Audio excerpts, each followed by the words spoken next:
আগে সংসদ নির্বাচন, পরে স্থানীয় সরকার সহ কলেজ বিশ্ববিদ্যালয়ের ছাত্র সংসদগুলোর নির্বাচন দিতে হবে। এর বাইরে অন্য কোনো ষড়যন্ত্র হলে ভোটের অধিকার রক্ষায় আবার মাঠে নামতে প্রস্তুত বিএনপি। সোমবার চট্টগ্রামে মহানগর বিএনপির সাংগঠনিক অধিবেশন সভায় এই হুঁশিয়ারি দেন সংগঠনের ভাইস চেয়ারম্যান আহমদ আজম খান। সভায় ভাইস চেয়ারম্যান আব্দুল্লাহ আল নোমান বলেন, দেশে অরাজক পরিস্থিতি চলছে, এটি মোকাবেলায় বিএনপিকে সংগঠিতভাবে আরও সুগঠিত হতে হবে।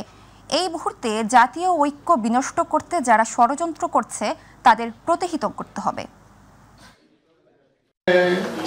কর্মকাণ্ড শুরু হয়েছে, সেটাকে আমরা আমাদের শক্তি দিয়ে, যে শক্তি রাজনৈতিক শক্তি, সেই রাজনৈতিক শক্তি সাংগঠনিক শক্তিকে একত্রিত করে আমরা এগিয়ে যাব সামনের দিকে। সরকার প্রধান ডক্টর মোহাম্মদ ইউনূসের নেতৃত্বে আমরা জাতীয় ঐক্য তৈরি করেছি, কিন্তু অত্যন্ত দুঃখের বিষয় সরকারের ভেতরে এবং সরকারের বাইরে কিছু ঘাপটি মারা কিছু লোক যারা এই জাতীয় ঐক্যকে বিনষ্ট করতে চাচ্ছে এবং নানা সংস্কারের কথা বলে এবং অন্যান্য নানান উজোর আপত্তি তুলে তারা নির্বাচনকে প্রলম্বিত করতে চাচ্ছেন।